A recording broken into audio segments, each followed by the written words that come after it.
I found out my husband had been quietly sending money to a strange woman for 11 months straight. $2,000 every month, same day, same time, same memo. Because you matter. I used to believe I was the only one who truly knew that man, the one who held me in the rain after a miscarriage, who dropped everything at a job site to rush me to the ER when my blood pressure crashed during fertility hormone treatments. I thought if there were any secrets between us, they'd be small things, like when he lied about being out of milk but sneaked out to buy me my favorite ice cream. But this time, it wasn't ice cream. It wasn't flowers. It was money. Sent regularly. Sent silently. Sent with a terrifying quiet, like I didn't exist. I remember the day I saw that bank statement. A light rain fell in Austin, the sky pale gray like my heart. I called Daniel 3 times. No answer. That night, I sat in front of the computer screen, cross-checking every transaction. And when the name M. Evans kept popping up, my heart felt like it was being crushed. I didn't know who she was. I couldn't recall any acquaintance with that name. But the more I dug, the deeper I sank into a spiral of doubt, anger, and pain. I didn't know what phase of our marriage I was stepping into. Forgiveness or collapse. But I knew I had to find the truth. Because after 7 years of waiting for a child that never came, I couldn't lose myself too.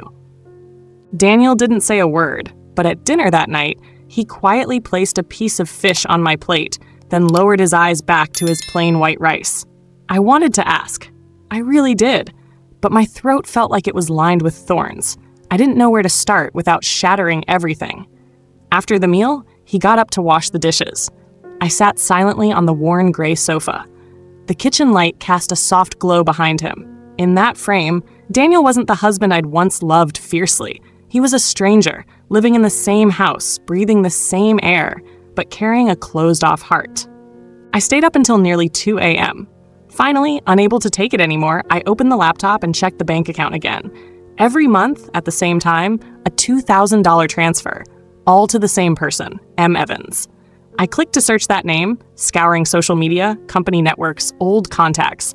Nothing. A blank. A nameless, faceless, traceless void. But the memo on every transaction was eerily identical. Because you matter. You're worth it. I was nearly driven mad. The next day, I went to work without bothering with makeup. Hair tied back sloppily, dark circles under my eyes deep enough to keep people from asking questions. Jenna, my best friend, stared for a moment before pulling me into the hallway. "You okay?" she asked. I just shook my head, and then, like a drunk, I spilled it all. The money, the strange name, Daniel's silence, the helplessness that had dragged on for 7 years. Jenna went quiet for a bit, then looked at me. "Want me to check? I know someone at the bank." I nodded. Never in my life had I needed someone so much. Jenna was the only lifeline I could cling to in that fog of confusion. That afternoon, I got a text from Jenna. Just one line. "That name, it's your maiden name, Izzy." I froze. My mind spun. I was M. Evans. Before I married and took his name, I broke down crying right at my desk. My husband had been sending money to me all this time, quietly paying off hospital bills for treatments I hid from him. The times I secretly signed for hospital debts to spare him the stress. The times I lied, saying insurance covered it when I was really draining my personal savings. And he knew it all, but didn't say a word. Didn't blame. Didn't raise his voice, just sent the money every month, like clockwork, with the same memo, "You're worth it." I didn't know whether to be angry or love him more. That night, when he walked into the bedroom, I was sitting on the bed, the glow of the bedside lamp falling on my tear-streaked face. I didn't say anything, didn't need to ask anymore. I just looked at him, looked for a long time. And for the first time in months, I reached out and hugged him. Tight. So tight. Daniel didn't ask why I hugged him that night. He just wrapped his arms around me, gently, like he was afraid I'd break if he held too tight. That warmth was familiar, yet strange, like the first time we embraced amid things left unsaid. The next morning, before I was fully awake, Daniel left a folded note on the pillow beside me. His handwriting, still neat, slightly slanted to the left, had just one line. "If you want to go somewhere, let's go this weekend. Not to escape, but to breathe again." I stared at that note for a long time, then smiled faintly, as if a frozen part of my heart was starting to thaw. That weekend, Daniel drove us to Galveston, a small beach town a few hours from Austin. We didn't talk much on the way. The car radio played softly, soothing melodies lulling us into a comfortable silence. I leaned my head against the window, quietly watching sunlight dance through the trees along the road. No questions, no resentment, just the steady hum of the engine and a strange sense of safety growing inside me. The sea at Galveston was calm that day. The sky wasn't too bright.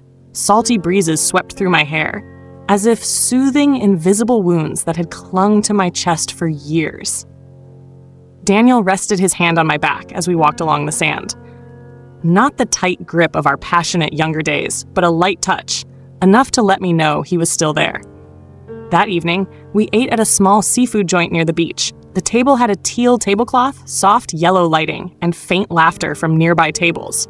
We ordered a plate of grilled oysters and 2 cold beers.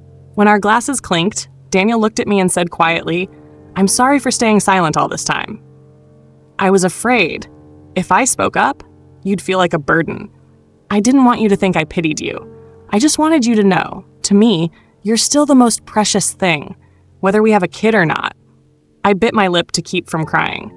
Part of me still carried scars from years of futile trying, nights of injecting myself alone, endless negative test results. But now, with the man across from me saying I was still his everything, no conditions, some of that pain felt like it was finally set down. I gave a small smile, tapping my chopstick on the beer glass. "So, if I said I wanted to adopt, what would you think?" Daniel paused for a moment. He looked at me deeply, then nodded. "If that makes you happy, then for me, that's the answer." I nodded back. It felt like I just stepped through an old, long-locked door. Not to forget the past, but to move forward, with a heart no longer afraid of breaking. A week after the Galveston trip, while we were having breakfast, Daniel's phone buzzed. He glanced at the screen, hesitated, then picked it up and stepped out onto the balcony. Through the glass door, I saw his back stiffen. His hand gripped the railing lightly. He didn't say much, just yes. "I understand, and sure, Mom, get some rest." When he came back, I didn't ask. But his eyes, they said enough. 3 days later, we were in Dallas, where my mother-in-law lived alone in a big house with an orange grove out back. She greeted us with a stern face, not angry, but devoid of warmth. I walked in, holding a bag of pastries from a bakery she used to like, forcing a smile. "Hi, Mom." She gave a slight nod. Dinner that day was heavy. My mother-in-law spoke little, but each word was like a needle piercing the silence between the 3 of us. "Daniel," she said, not looking at me, "I talked to Aunt Linda. You know, her niece just got divorced. Young, pretty, and more importantly, she can have kids." I looked up, my heart jolting in my chest. Daniel set his fork down. No outburst, no immediate reaction. He just stared at his mother for a long moment, then said slowly, "Mom, if you're looking for someone with a good uterus, you're forgetting I married a person. A woman who's been by my side for 7 years, through everything, without a single complaint. She's my wife. And if you can't accept that, then we don't have any reason to keep having these awkward dinners." The room went still. My mother-in-law fell silent. For the first time, I saw Daniel stand up for me so clearly, not with quiet gestures or comforting glances, but with words. Clear, unwavering. On the drive back, I didn't say a word. Neither did Daniel. But in the car, he reached over and took my hand. Firmly, resolutely. Like he'd declared to the world that, no matter what, I was the one he chose. The next week, I stumbled across a post about a 6-year-old girl up for adoption. She had soft curly hair, warm brown skin, and big, sad eyes. No one had claimed her. The note had one short line, "Nobody's waiting for her." Those words stopped me cold. We visited the foster center on a sunny morning. When I knelt down to talk, the girl looked at me for a moment, then asked softly, "Are you my mom?" I burst into tears. There was no perfect answer to that question, but my heart, in that moment, knew, yes. If I could love, if I could wait, if I could embrace a child not born of my blood but bound by fate, then yes, I'm right here. We officially filed the adoption papers for the little girl in early October, after 3 visits and hours of talks with social workers. Her name was Alara, a unique name, but when I asked, she just gave a soft smile and said, "I think I'm a lost star." I looked into those sparkling eyes and didn't know whether to laugh or cry. Maybe both, because for so many years, I'd been a lost star too. adrift in dreams of motherhood, empty ultrasounds, and silent despair that choked me. And now I'd found her, in a strange, slow, but more beautiful way than I'd ever imagined. Daniel took it all in stride, more gently than I expected. He didn't say much, but his small actions, like staying up late to fold her freshly washed dress, or nailing a sign reading Alara's room to the door of the spare bedroom, made my heart ache. The day Alara officially moved in with us, a light rain fell. An early season drizzle, gentle and pure. I held an umbrella over her as we stepped out of the foster center's gate. She gripped my hand, looked up, and asked, "Can I call you Mom yet? Or do I have to wait?" I squeezed her hand tighter, didn't answer, but I leaned down, kissed her forehead softly. "You can call me that whenever you're ready. I've waited long enough for you." That night, we sat down for our first family dinner. Just simple spaghetti, but Alara ate with gusto, and Daniel kept watching us, smiling without saying a word. No TV blaring, no phones, no awkward silences like before. Just the smell of hot food, the soft clink of dishes, and a feeling I thought had vanished from this house long ago, the sense of being a family. A few weeks later, I wrote a letter, not to send, but to keep, for myself, for Alara, for Daniel, and for me. "Dear child who came late, you weren't born from my body, but you were born from my heart, and that sometimes is even more sacred. I once thought I wasn't enough, that I was a failed wife, a flawed woman. But then you came, and I realized love doesn't need blood to take root. It just needs time, and the heart will find its way to bloom. Thank you for choosing me." I folded the letter and tucked it into a small wooden box in the corner of the dresser, alongside old pregnancy tests, my medical treatment journal, and the first photo of Alara on the backyard grass.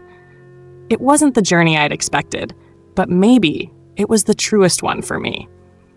Because in the end, I realized we don't always get what we want in the way we imagine, but if we stay patient, stay gentle, and live with an open heart, the things that matter will find their way to us, in a different form, at a different time. But always, so always right on time. Life with Alara was no longer quiet. Each morning, instead of a lone alarm clock and the drip of coffee in the kitchen, our house buzzed with the patter of small feet running around, calls of Mom, Dad from the next room, and scribbled drawings plastered across the living room walls. Alara brought us a new rhythm. Not perfect, not picture book, but real and vibrant in a way that felt miraculous. She'd ask questions I didn't always know how to answer. "Do you think I look like you, Mom? Were you scared to sleep alone when you were little?" Or sometimes, in a hushed whisper, "If I get a sibling someday, will you still love me?" I'd kneel down, look into those clear eyes, and answer with all the truth my heart held. "I loved you before I even saw your face." And no one, nothing, could ever change that. Daniel changed too. He wasn't just the silent man in the background anymore. He became a real dad, the kind who ties his daughter's hair with clumsy hands, spends over an hour hunting for the last puzzle piece because Alara wanted to finish it with Daddy, and sometimes slips a mini cupcake into her lunchbox with a note, "Have a sweet day, sunshine." Those little things, day by day, built a home. Not the cookie-cutter kind, but the kind that felt right. One Sunday afternoon, Alara and I sat on the porch. It had just rained, the smell of damp earth still lingering. She leaned her head on my shoulder, holding a picture book about planets. She pointed to a page and said, "I think if someone got lost in space, they could still find their way home. Right, Mom?" I hugged her tighter. Yeah, if they keep a light in their heart, they'll always find their way back. That night, after she was asleep, I stepped onto the porch. The moon was full and bright, the sky crystal clear after the rain. I thought back to myself, years ago, a woman who sat in the dark, afraid, doubting, feeling like every door had slammed shut. That woman believed if she couldn't have a child, she'd never be enough. But now, looking back, I saw it clearly. Blood doesn't define motherhood. It's a choice.